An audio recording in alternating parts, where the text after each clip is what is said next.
بسم اللہ الرحمن الرحیم۔ السلام علیکم۔ ایک رات حضرت عمر بن خطاب رضی اللہ تعالیٰ عنہ لوگوں کے حالات کا جائزہ لے رہے تھے اور ان کی خبر گیری میں مصروف تھے کہ آپ رضی اللہ تعالیٰ عنہ کو تھکاوٹ محسوس ہوئی تو کسی گھر کی دیوار کے ساتھ ٹیک لگا لی۔ آپ رضی اللہ تعالیٰ عنہ نے سنا کہ ایک عورت اپنی بیٹی سے کہہ رہی ہے کہ بیٹی جاؤ اٹھو اور دودھ میں پانی ملا دو۔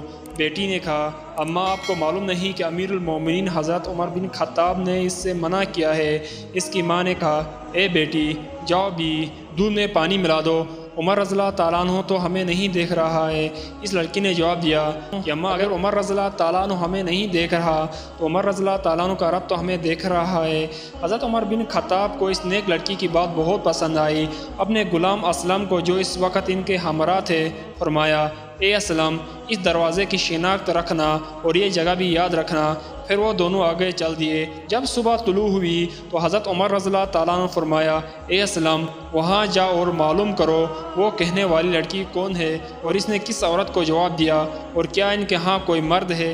اسلم معلومات کے لیے واپس آیا اور حضرت عمر بن خطاب کو اس نے بتایا وہ لڑکی کنواری ہے، غیر شادی شدہ ہے اور وہ اس کی اماں ہے اور ان کے ہاں کوئی مرد نہیں ہے۔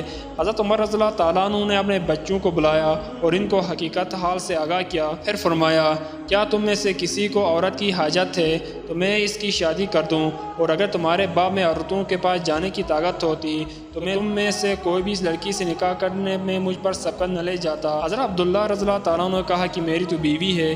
حضرت عبد الرحمن رضی اللہ تعالیٰ عنہ نے کہا کہ میری بھی بیوی ہے۔